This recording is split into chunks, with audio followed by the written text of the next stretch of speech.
Welcome to Life Picks Relationships, helping you understand and enliven your marriage through the various perspectives and experiences of others who found a way to prioritize what's really important in life. From new love to those that have weathered the storms, let's get ready to take your relationships to the next level with your host, ST. Hey Life Pixers, hope you're having an awesome day. Are you ready for another amazing episode for you to better understand yourself, your partner, and your marriage? Now, if you enjoyed this episode, don't forget to share with your family and friends so that way they can go and have their extraordinary relationship too while we're reaching our goal of 1 million downloads per episode. Now, for today's episode, I am super excited. We have the founder and CEO of the Official app. You know, there's so many apps about dating, of meeting people, of getting into a relationship. There's just like hundreds of them, if not thousands. But there's not many apps that really go and keep you together. And that's what the Official app is about, for you to be going and keeping your relationship extraordinary and making it better each and every day. Thank you so much, Zac Stern, for being here. I am super excited. Guys, you could get more information about the app, download the app, find out everything you want to know about it at getofficial.co. I'm going to put the link in the show notes. You could go and find it. And I really suggest you go and do this. Now, Zac, let's start. What is your worst dating story? Ooh, okay. I've had a few of those. I would say I've had some really awkward first dates. The one that I would say probably is my worst is when I was on a date with this girl and she spent the first 20 minutes talking about why her relationship with her past ex didn't work. And that was just something that was kind of a red flag to me.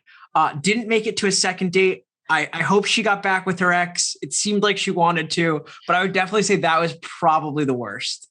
Yeah, big red flag there. Good thing it didn't go any further than that. Now, what you're doing with the Official app is way too cool. You want to first tell us what it is and how you actually got into doing this. Yeah. So by nature, I studied finance and management in undergrad. That's something that is not very indicative to relationships. Most finance guys don't have emotions. So I throw that out there that I'm trying to learn my best. I run a company called Official, and Official is not an app that helps you really find someone, but it's an app that helps you keep someone. And the reason we are framing it like this is because there's thousands of apps out there. And you've seen all the ones from Match, from Spark, all these other groups that are wonderful at what they do. They're really niche. They hit a specific target, but there's nothing after that. There's nothing where you can go after besides therapy. And the problem with therapy in today's day and age is most people won't identify that they have a problem until it's too late. So what we're trying to do is we're trying to shift this focus away from identifying a problem and trying to help you guide and show you what a healthy relationship is from day one. Now, what made you get into this? Like, you're not that emotional guy, or maybe you are. I don't know. So growing up, my mother always joked that I was a little romantic. So I think that's where it all started. But at an undergrad and kind of my first job was in venture capital. So I was investing in startups, and I was doing everything quite literally from cancer research to jetpacks to dating apps. So I saw my fair share. And one thing that kind of stood out to me from day one when I was looking at dating apps was there's a misaligned incentive. When the app wins, the user loses. And what I mean by that is the fact that when a user finds a match, they churn off the app. That's a negative thing to the app. They lose you as a customer. They lose you as a product to show someone else, and they can't make money off you. And that's kind of why we're seeing in today's day and age, Match Group came out this year and said, you can now buy a report on your partner or on your potential match for some of their products, and it's a full background check. And to me, that's a red flag off the bat. But what it's showing is they're just trying to find ways to squeeze out kind of money while you're still on the platform. And for myself personally, I realized, okay, that doesn't make sense. And then I was previously dating someone long distance. I was in London, she was in New York. And what I realized was I had a notes tab on my phone to keep track of little things she'd say, another one about what her family and like just basic things like her dog's name.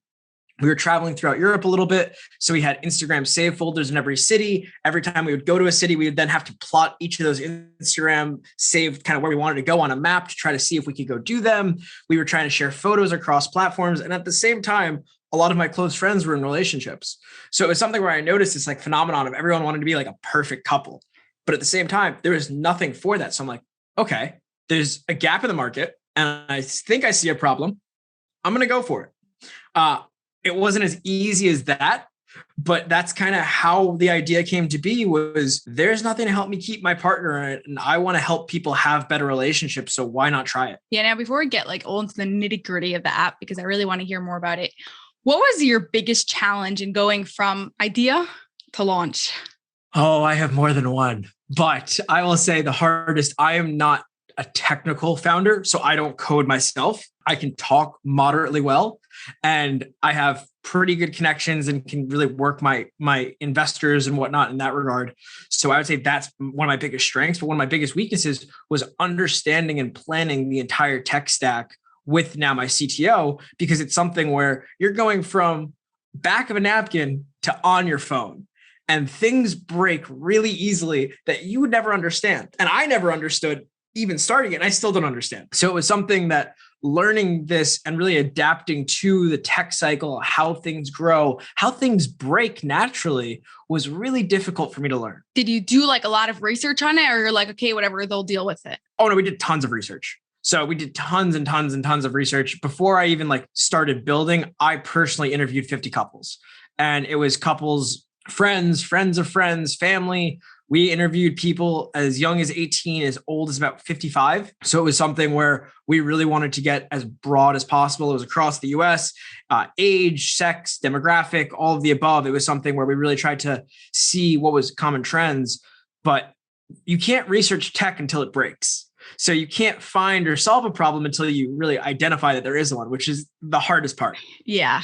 It's like when you're in it, all of a sudden, you're just like, you're stuck with it. You have to go and solve it now. Now, when you were doing that research for those couples, what were the things that you found most common among all of them? Yeah, one thing I found most common is that people really enjoy going to new places together. And I think it's pretty common sense, but people enjoy going somewhere new with their partner and experiencing something for the first time. So what we were able to see was on average, the average couple went out to dinner typically 2 to 3 times a month, at least. And that was kind of the baseline. But was this, sorry to interrupt you, but was this like before COVID, like just because I'm sure that changed and affected things, or this whole project only started after? So this entire project, I started the company in June of 2020. Okay.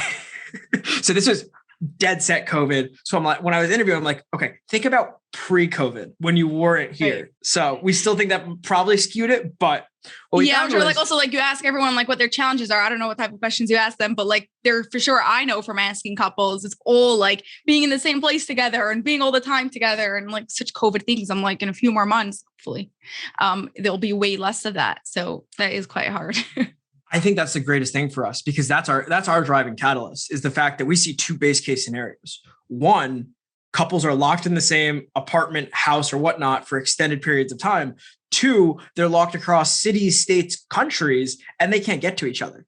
So that's something where we target is we want to help you do more things together. So because of that, that's why we took our first little foray into that, because we identified and said, look, everyone's either at home or apart, but either way, people don't want to be in the house together. So that's kind of how we decided to go that route. Yeah. So going back to what you were saying, I like completely cut you off of, they would go out 2 to 3 months. They would go out to dinner 2 to 3 times a month, but they would always go to the same place. What would you say? What was your middle of your sentence? No, not an issue at all. We found that 60% of the time they wanted to go somewhere new. They only went about 40% of the time. So there's this gap of either side. It didn't matter, man, woman, whatnot. People wanted in general to go out to new places together and try to find something. But a lot of the time they'd go to their typical Thai place. They'd go to their typical Italian place. And it was something where they'd be repetitive.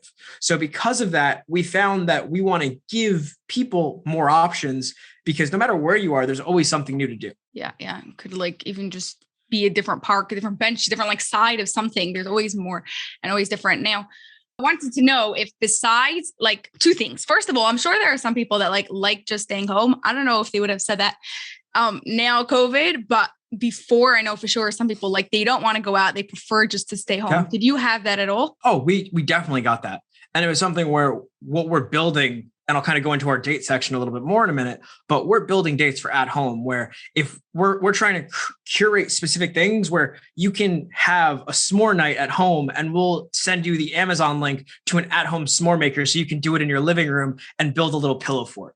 It's something where we want to be off the cuff and we don't want to be that you have to go out and you have to spend tons of money. We know that a lot of the time, some of the best dates are just who you're with and the kind of fun and experience. We don't want to measure dates by how much you're spending. We want to measure dates by how much you remember them. Yeah, exactly. Now, my second thing is, I don't know how much research you have on this, but do you know what the effect of couples doing things together has to do, like how it affects their relationship afterwards, like when they do something new with it? Yeah.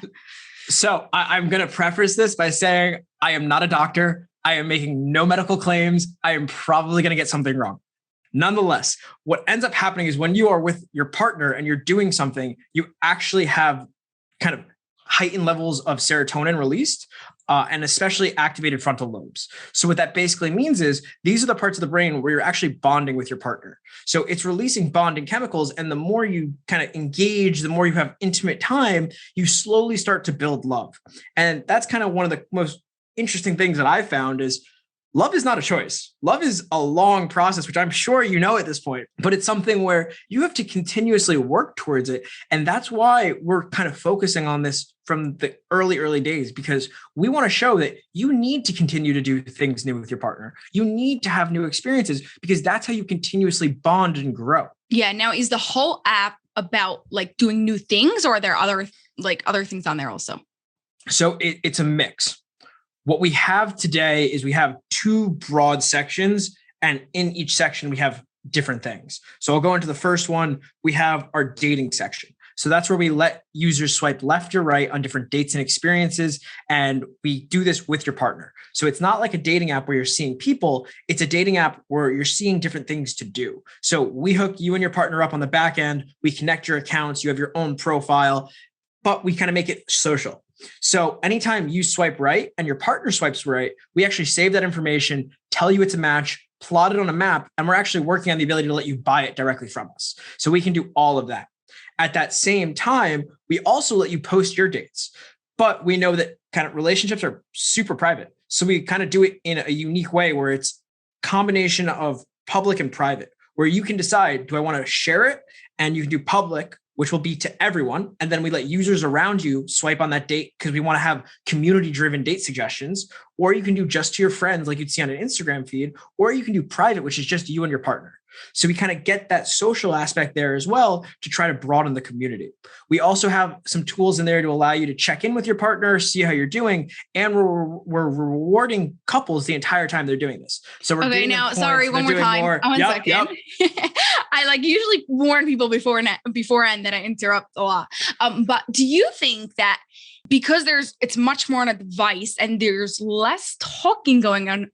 Yeah. On in between the two people, that's going to affect their relationship? We do. We think it will affect in positive ways.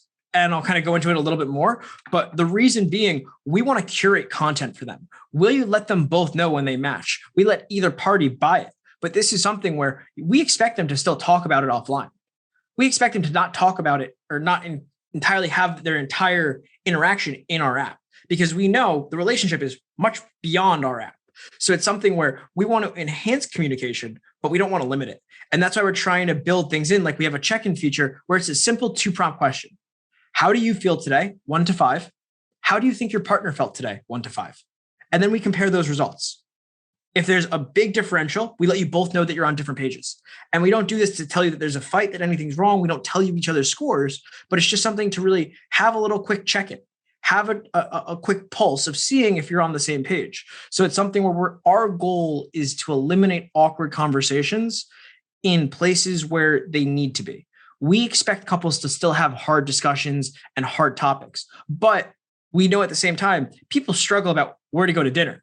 People struggle about what to do on a Friday night. So we want to take that out. So that's kind of how we plan to enhance communication on that side. Any questions there before I jump onto the other side of the app? Yeah. 2 things. First of all, I think it's really cool that you Meaning you could always check in on your partner, but I'm sure here that the info is saved. So you could have seen that, let's say a year ago, we weren't like so in tune to how our partner is feeling. And now we're much better at it. So we could go and see, right? That I think is really cool. And second, I'm curious to know if you plan on like, just because like I'm so into communication and like also so on self-awareness. So this is like amazing. But how, if you're like, if any of the things on the app are, let's say you have to ask your partner the question. So obviously it's a little bit different because it's not as techy and as cool as like just being able to put in your partner's, like how they're feeling today, but it's like pushing them off the app and then you could really go and compare results that way. So it's something that we're currently in development on. It's not there now, but it's something where we're working and we have a wonderful kind of psychiatrist working with us to help build our database of questions to ask and tools to use to really give people what they get in couples counseling without telling them that's what they're getting. So we're trying to broaden these tools and enhance communication in such a way where we can tell you what to ask your partner. And if we see that you're not matching up, what to ask each other so that you eventually can and how to sync up. So that's a research that we're currently building out now. I like that. Okay. Now the second part. Okay. So the second part is where we get really interesting because the first part, we have one or two competitors and they're doing a wonderful job. But I think what we do next is blowing everyone out of the water. So we're taking the same concept of swiping left and right, but we're applying it to a topic from couples therapy called yes, no, maybe.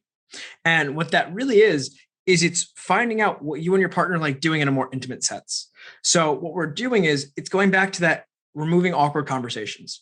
People feel uncomfortable telling their partner what they like sexually. So what we're trying to do is let them swipe left or right on positions, toys, or whatever it may be to allow them to really broaden their own understanding as well as a couple to avoid these weird conversations where you might feel uncomfortable to ask your partner for something.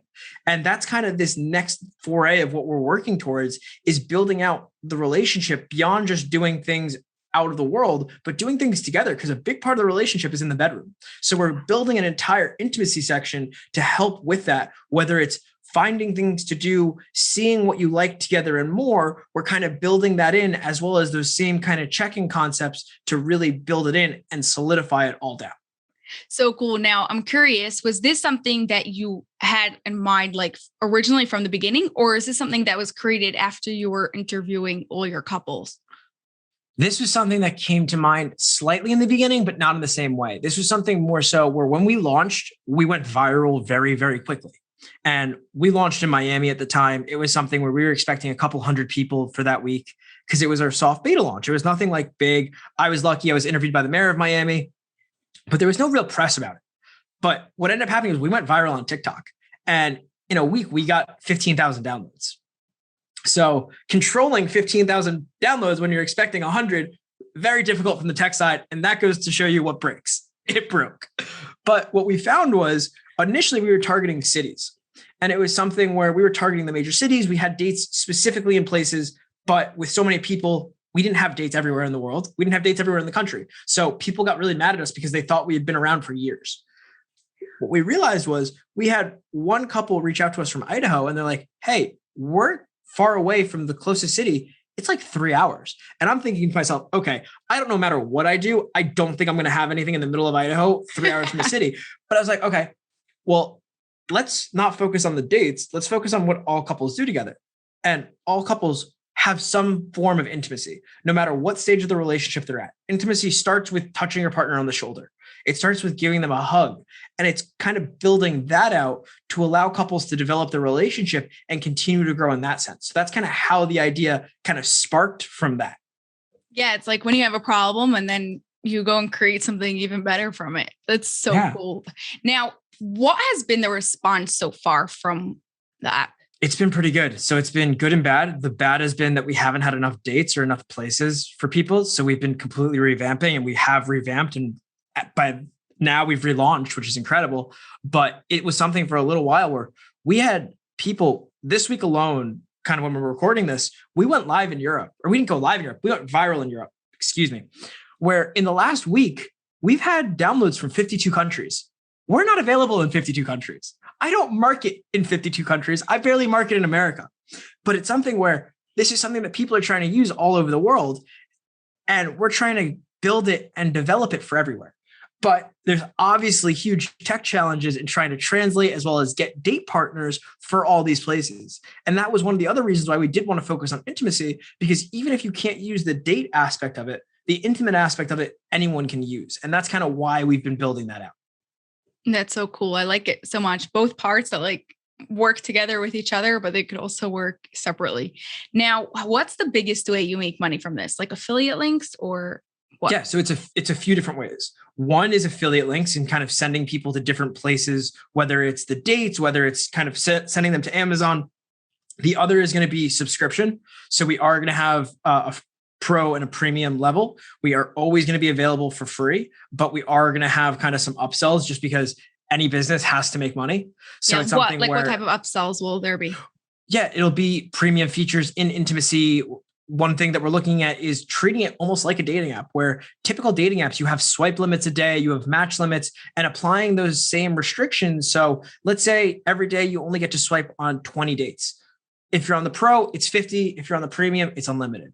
Something like that, where it's not going to really deter anyone from using the app. You're still going to get the value out of it. But if you want to upgrade, we're going to keep it cheap. This is not something that's going to be $500 a year. This is something that's going to be really meant where it's a cup of coffee a month, and that's investing in your relationship. And that's how we want to show you, because we want you to invest in your relationship. And that's why we reward our users. The more they engage in the app, the more points they get, which they can eventually use to get discounts off of all of our dates or products. So how does the rewards work? So the rewards work, the more you engage in the app, whether it's posting, swiping, referring friends. We're actually testing now having sex and rewarding couples for that as well. So literally everything that you do as a couple, you earn points. What we're able to do is when you're buying from us, there's most of our dates, we partner with providers. So they're running through our accounts. So what that means is if you're buying a date, what we can do is we can be the intermediary, apply the points, and then pay for the rest of that date. So let's say you have 1,000 points. That'll be $10 off that date. You have 100,000 points, $100 off that date. So we're trying to make it so that couples, the more they engage in the app and the more they use it, the quicker they accumulate points and they level up their relationship.